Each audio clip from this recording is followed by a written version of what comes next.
এবার বলি গাছে কি খাবার দেব। আমরা একটি জৈব মিক্সচার অনেক দিন আগে তৈরি করেছিলাম। যাদের কাছে এখন এই মিক্স খাবারটা তৈরি করা নেই তারা কি করবেন, ছাদ বাগানে যত এক্সট্রা ফার্টিলাইজার হয় তার মধ্যে সব থেকে বেস্ট আমি মনে, দেখুন আমার নিউ সেলারের গাছে এখনো কত ফল ধরে আছে। অনেক ফল খেয়ে ফেলেছি, তারপরেও এই পরিমাণ ফল আমার ছাদের গাছে রয়েছে। এবছর গাছে অনেক ফল ধরলেও সঠিক সময়ে ফল হারভেস্ট যদি না করেন, গাছে যদি বেশি দিন ফল রেখে দেন, তাহলে কিন্তু নেক্সট ইয়ার আপনার ফলনের উপরে এফেক্ট পড়তে পারে। তাই সঠিক সময়ে হারভেস্ট করতে হবে এবং হারভেস্ট করার পরে প্রপার পরিচর্যা করতে হবে। বর্তমানে সময় দাঁড়িয়ে, অর্থাৎ অক্টোবরের মাঝামাঝি সময় দাঁড়িয়ে যে ফলগুলো হারভেস্ট করে নেওয়া উচিত সেগুলো ধরুন, বাড়িওয়ান মালটা অলরেডি হারভেস্ট করে ফেলা হয়ে গেছে, ভিয়েতনাম মালটাও সেম, এছাড়া কাটল গোল্ড, নিউ সেলার, ফুলে মুসম্বি, সাথে আপনি হ্যামলিন, ওয়েস্টিন এবং কমলার মধ্যে ডেইজি অরেঞ্জ, এগুলোও কিন্তু এই সময় হারভেস্ট করে নেওয়া বুদ্ধিমানের কাজ।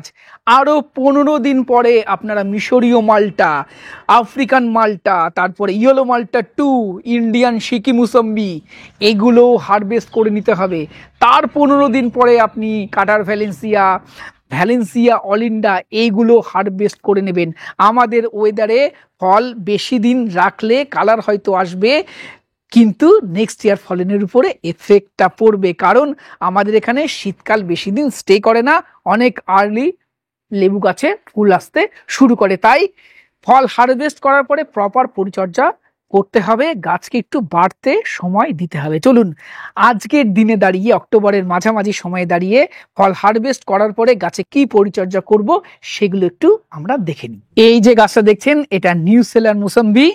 এটা যদি ফল গাছে আমরা রেখে দিই, এটা সম্পূর্ণ হলুদ হয়ে যাবে, কিন্তু আমরা চাইছি না। আমরা গাছ চাইছি ফল হারভেস্ট করে নেব, করে নিয়ে এটাকে আমরা একটু বাড়াবো।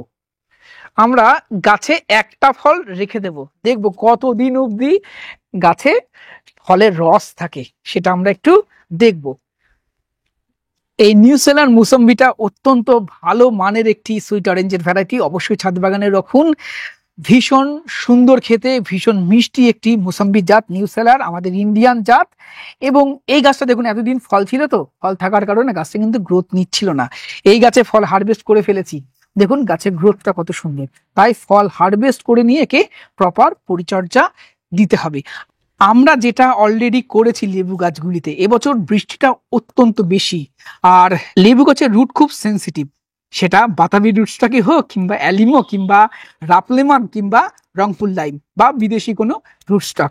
তাই রুটটাকে ভালো রাখতে হবে, তবেই গাছ ভালো থাকবে। বর্ষার পরবর্তী সময়ে লেবু গাছে যেটা করা উচিত, সেটা গাছে হিউমিক অ্যাসিড, আমরা লিটারে 1 গ্রাম, যেটা ওয়াটার সলিউবল হিউমিক অ্যাসিড, সেটা গুলে প্রত্যেকটা গাছের গোড়ায় আমি দিয়েছি, যাতে গাছের রুটগুলো ভালো থাকে। এবার ফল হারভেস্ট করে নিলাম, এবার গাছে খাবার দেব যাতে গাছ সুন্দর গ্রোথে আসে। আগামী 1-1.5 মাসের মধ্যে গাছগুলো সুন্দর একটা গ্রোথ নিয়ে নেয়, তারপরে ডরমেন্সি পিরিয়ডে যাক, তারপরে আবার ফেব্রুয়ারির মাঝামাঝি সময় দাঁড়িয়ে গাছে প্রচুর ফুল আসুক, এটাই তো আমরা চাই।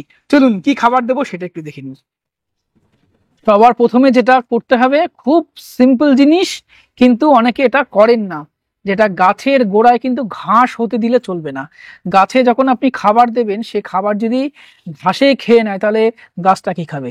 গোড়ার ঘাস রাখা চলবে না, এবং এই ঘাস রাখলেই কিন্তু নানান সমস্যা দেখা দেয় গাছে। ঘাস রাখা যাবে না গাছে। আর বলি গাছে কি খাবার দেব। আমরা একটি জৈব মিক্সচার অনেক দিন আগে তৈরি করেছিলাম, এটা প্রায় 3 থেকে 4 মাস আগে আমি বাগানের সমস্ত গাছে দেওয়ার জন্য তৈরি করে রেখেছিলাম। এই খাবারের মধ্যে ছিল 2 ভাগ ভার্মি কম্পোস্ট, 1 ভাগ শিঙের কুচি, 1 ভাগ হাড়ের গুঁড়ো।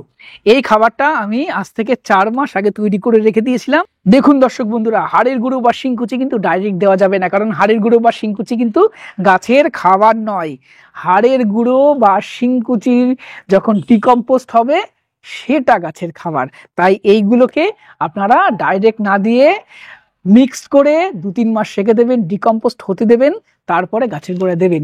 কারণ এগুলো যদি ডাইরেক্ট দিই, প্রথমত এগুলো গাছের কোনো খাবারই দেবে না, দ্বিতীয়ত ডিকম্পোস্ট হওয়ার সময় প্রচুর হিট জেনারেট করে, এটা কিন্তু গাছের রুটকে ক্ষতি করে দেবে।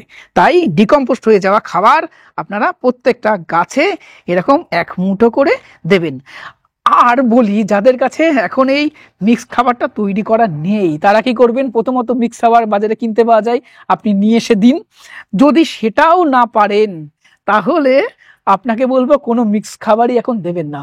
আপনি যেটা করবেন, আপনি বাজারে ভার্মি কম্পোস্ট কিনতে পাওয়া যায়, ভার্মি কম্পোস্ট দিন বা পাতা পচা সার প্রত্যেকটা গাছে 2 মুঠো করে দিন। তবে গোবর সার দিতে আমি বারণ করবো, কারণ গোবর সার দিলে সেটা অন্তত 2.5-3 বছরের পুরনো গোবর সার হতে হবে, যেগুলো সারে পরিণত হয়েছে সেটা দিতে হবে। অনেকে কাঁচা গোবর গাছের গোড়ায় দেন এবং অতিরিক্ত নাইট্রোজেনের কারণে গাছ মারা যায়। তাই যদি গোবর সার দেন অন্তত 2.5-3 বছরের পুরনো, আর যদি না জোগাড় করতে পারেন ভার্মি কম্পোস্ট দেন। এর সাথে আমরা একটু সামান্য পরিমাণ রাসায়নিক সার গাছের দেব। কি দেব? প্রথমে দেবো ব্যালেন্স এনপিকে। ব্যালেন্স এনপিকে গাছে এই 1 চামচ করে দেব। ব্যালেন্স এনপিকে অর্থাৎ এনপিকে 15-15-15 বা 16-16-16 এটা দেব। এবং সাথে আমরা টাটা ধ্রুবি গোল্ড, যার মধ্যে আছে ফসফরাস এবং অন্যান্য মাইক্রো নিউট্রিয়েন্ট গুলো, সেটা দেব 1 চামচ। এই দেব, দিয়ে বাস সুন্দর করে মাটির সাথে এই সারটা মিশিয়ে দেব। এবং এর সাথে আগামী 1 মাস যতদিন না ডরমেন্সি পিরিয়ডে যাচ্ছে আর একটা সার দেবো। চলুন, সেটা আমি তৈরি করে রেখেছি। ছাদের গাছগুলো সেই সারটা দেবো, সেগুলো একটু দেখে নিই চলুন। ছাদ বাগানে যত এক্সট্রা ফার্টিলাইজার হয় তার মধ্যে সব থেকে বেস্ট আমি মনে করি শস্যের খোল পচা জল। কিন্তু সমস্যা হলো এই শস্যের খোল পচা জলটা সমস্ত সময় দেওয়া যায় না। বর্ষার সময় দেওয়া যায় না। বর্ষার সময় শস্যের খোল পচা জল দেওয়ার পরে যদি বৃষ্টি হয়ে যায় শিকড়ে প্রবলেম হয়। গরমের সময় শস্যের খোল পচা জল দেওয়া যায় না, কারণ প্রচুর হিটে গাছের ক্ষতি হয়।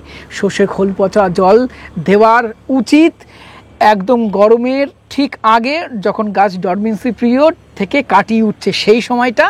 আর একটা সময় হলো এই বর্ষার পরবর্তী সময়। আমরা এই সময় থেকে শুরু করে ডরমেন্সি পিরিয়ডে যাওয়া অবধি, অর্থাৎ আগামী 1 মাস গাছে কন্টিনিউ শস্যের খোল পচা জল দেবো প্রত্যেক 7 থেকে 10 দিনের ব্যবধানে। শস্যের খোল পচা জলটা কিন্তু আবার বেশি গাছের গোড়ায় দিলে হবে না। আমরা যেটা ছাদ বাগানের গাছের ক্ষেত্রে করি, 250 গ্রাম শস্যের খোল 10 লিটার জল, 250 গ্রাম শস্যের খোল 10 লিটার জলে আমরা মেশাই। মিশিয়ে প্রত্যেকটা গাছের গোড়ায় আমরা দেব। এবং এটা কিন্তু সাথে সাথে মেশালে হবে না বা 1-2 দিন ভেজালে হবে না। কথাটা হলো শস্যের খোল পচা, অর্থাৎ এটাকে পচাতে হবে। এটাকে আমি অন্তত 6 থেকে 7 দিন ধরে আমি ভিজিয়ে রাখি। যতদিন না পচা গন্ধ বেরোচ্ছে ততদিন আমি গাছে দিই না। পচাতে হবে, না পচালে কিন্তু এটা থেকে সার তৈরি হবে না। অর্থাৎ পচানো মানে ডিকম্পোস্ট করা। এই যে শস্যের খোল পচা জলটা এখন স্মেল বেরোচ্ছে পচা, তার মানে এটা রেডি হয়ে গেছে। এবার প্রত্যেকটা গাছে আমি দেব। এটা কিন্তু অবশ্যই আপনারা এই সময় করতে পারেন।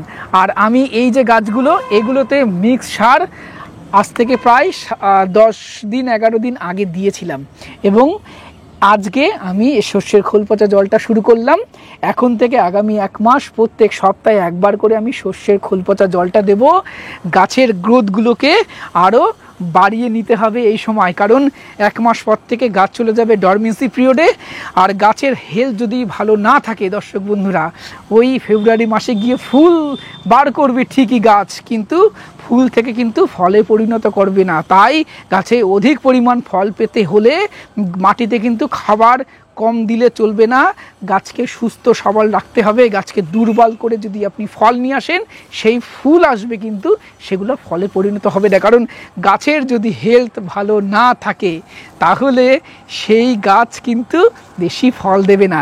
এর যা ক্ষমতাই কিন্তু তার বাইরে ফলটা কখনোই দেবে না। তাই ক্ষমতাটা বাড়াতে হবে, অর্থাৎ একে পরিপূর্ণ পুষ্টি দিতে হবে, খাবার দিতে হবে।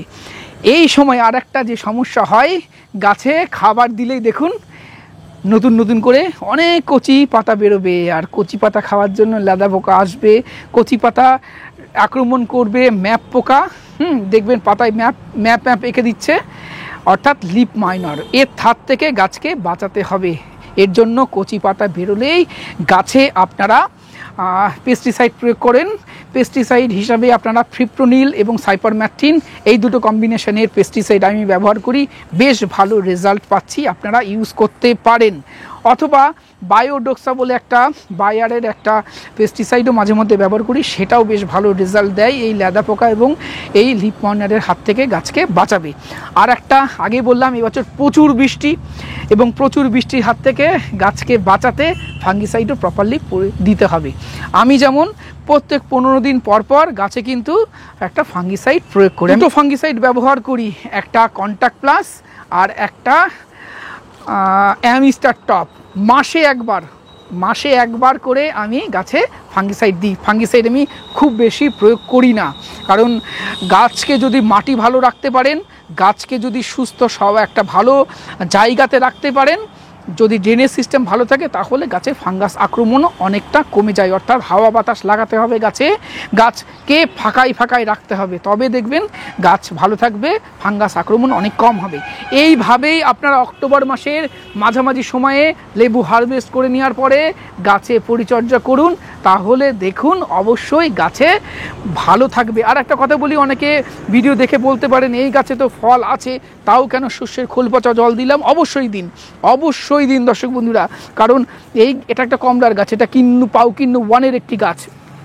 এই গাছে যদি খাবার কম হয়ে যায়, খাবার ফল আছে বলে যদি আমি গাছের গ্রোথের জন্য খাবার না দিই, তাহলে কিন্তু নতুন পাতা বের করবে না। এই দেখুন মিক্স সার দেওয়ার সাথে সাথে এই গাছে সব নতুন কচি পাতা এসছে।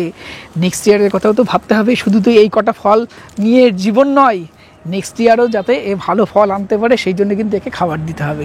তাই আমি যে সারগুলো বললাম, এগুলো যেমন হারভেস্ট করে নেওয়ার পরে আপনি দেন, ঠিক তেমনইভাবে কমলা যেহেতু এখনও 1 মাস পরে হারভেস্ট করতে হবে ফল, কমলা গাছেও কিন্তু আপনি এই সারগুলো দিন এবং গাছকে বাড়িয়ে রাখুন। আজকের ভিডিও কেমন লাগলো কমেন্ট বক্সে লিখে জানাবেন, আর নতুন হলে অবশ্যই চ্যানেলটা সাবস্ক্রাইব করে আমাদের সাথে থাকবেন।